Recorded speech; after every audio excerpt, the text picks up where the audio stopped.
Good morning from Krakow, Poland. We are walking along the path of the Wisla from my hotel to the castle, which is behind me. I'm going to give you a little view around the area. And this morning, although I'm in Poland now, I thought I would give you a little bit of a view while we walk to the castle and have a look down there about the Roma in Slovakia. But first I have to give you a warning. It is getting warm here today. It's already in the 70s and should be going into the 80s. And that means that it may be a little bit of a scene at some point, because when it's warm in Slovakia and here in Poland, people just start removing clothes. So I've forewarned you just so you know. But hopefully you'll see some boaters or kayakers or rowers here on the Wisla, which I've seen this morning. And while we go, we'll talk about Slovakia. So, when studying a group of people to figure out if there's some kind of poverty alleviation possibility, like a social enterprise or fair trade project, it's really important to understand the environment. And the environment in Slovakia is very interesting. Think about this. Slovakia, in some ways, is a brand new country. Prior to 1993, there had been almost no opportunity for Slovakia to rule itself. It had always been under the rule of other folks. The Hungarian-Austro Empire was probably the longest in modern history, but the Russians, the Polands, the Polish, and many others have come in and conquered at some point or another. And so in 1989, when communists fell, Slovakia was actually a part of Czechoslovakia. It was not until 1993 that Czechoslovakia split into the Czech Republic and Slovakia. So, in 1993, a democratic and capitalistic government was formed, and new legs were given to Slovakia and the ruling parties there. Prior to that, right after World War II, communism was established by Russia. And prior to communism, the Roma lived a relatively sedentary life, although they could move around the area that known as Czechoslovakia. They were still, had been for many years asked not to have our romanticized view of gypsies and wagons traveling from place to place, doing whatever took their fancy and could help them make money.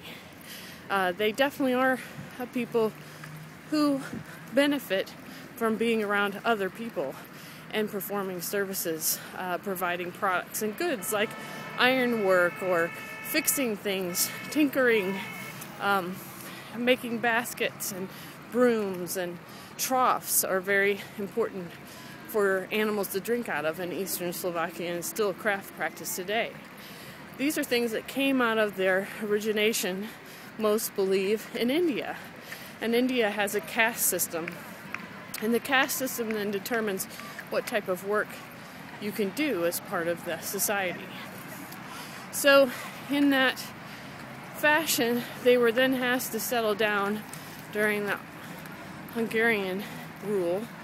And at that time, and for many years before, they were a very unliked group of people because they were known for their stealing and lying abilities, although that's not all of them, but there certainly are some, as in any population.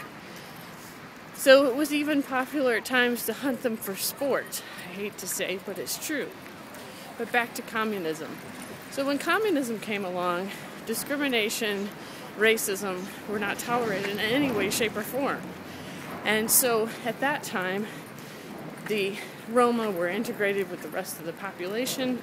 They were required to work, provided housing, and living together with all types of ethnic groups and backgrounds, and essentially able to really participate in society.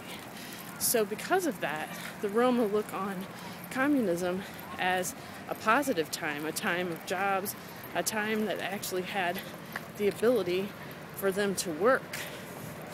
Once communism fell in 1989, things started to change, and the racism and the discrimination started to come out. And by 1993, when Slovakia split from Czechoslovakia, it was very apparent that the majority of white Slovaks in the dominant culture were not interested in being integrated with, working with, or supporting the Roma in any way, shape, or form. It became almost impossible in most cases for the Roma to get a job.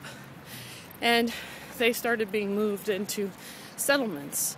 Roma will refer to those as osadas. And those settlements then further isolated the Roma from any other contact. Often they'll be to the side of an existing village, or in many cases, quite a distance from the local village, and thus almost impossible to get necessities like groceries. And most Roma, because they're living on welfare, because they are not able to be employed by choice of the majority culture, they do not have cars, and bicycles in Slovakia are very expensive. So even traveling by bicycle becomes a problem. And thus, they're out there in the middle of nowhere with no job. They do have social welfare. They do have access to health care if they can get to it. And there are stores in which to spend their money in if they can get to them. But they're completely segregated and have a sense of no hope because of the situation. To add insult to injury, to span the gap between the little amount that welfare provides, which is not enough for a family to truly live on, there sprang up loan sharks in the Roma community. Some say that those loan sharks started actually as grocery stores, and over time became loan sharks because people couldn't afford the food, and so money was lent to pay for the food. Others say no, the loan sharks started first, and then because they became illegal and there was a crackdown on them, they opened grocery stores as a front that allowed them to still lend money for groceries and other things.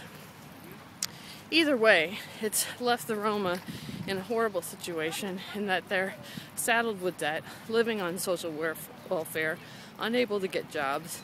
They do have some ability to have education, again, if they can get to it, because it is state-sponsored, just like the health care. And on top of that, trafficking, human trafficking, is not uncommon. And it is done by the Roma and other folks for sex practice, slave labor, those type of things. So the situation is a bad one.